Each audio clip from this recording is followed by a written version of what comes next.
আসসালামু আলাইকুম বন্ধুরা। রমজান আমাদের জন্য রহমতের মাস এবং বরকতের মাস। এই মাসে আল্লাহ আমাদের জন্য অনেক নিয়ামত রেখেছেন। আমাদের প্রিয় নবীজি সাল্লাল্লাহু আলাইহি সাল্লাম বলেছেন, রমজানের প্রথম অংশ রহমত, দ্বিতীয় অংশ মাগরিব, আর শেষ অংশ জাহান্নামের থেকে মুক্তি। তো আজকে আমরা এবং আমার বন্ধুরা বেরিয়ে পড়েছিলাম কিছু খেতে।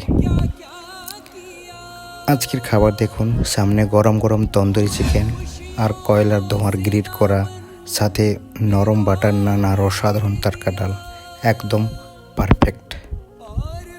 আজকের তন্দুরি পার্টি একদম অসাধারণ ছিল। রমজানের এই বরকতের সময় আল্লাহ আমাদের সবাইকে রহমত দান করুন। আপনারা সবাই কেমন আছেন কমেন্টে জানাবেন। আমরা বন্ধুরা তো আজকে গিয়েছিলাম, খুব এনজয় হলো। আর ভিডিওটা ভালো লাগলে লাইক, কমেন্ট এবং সাবস্ক্রাইব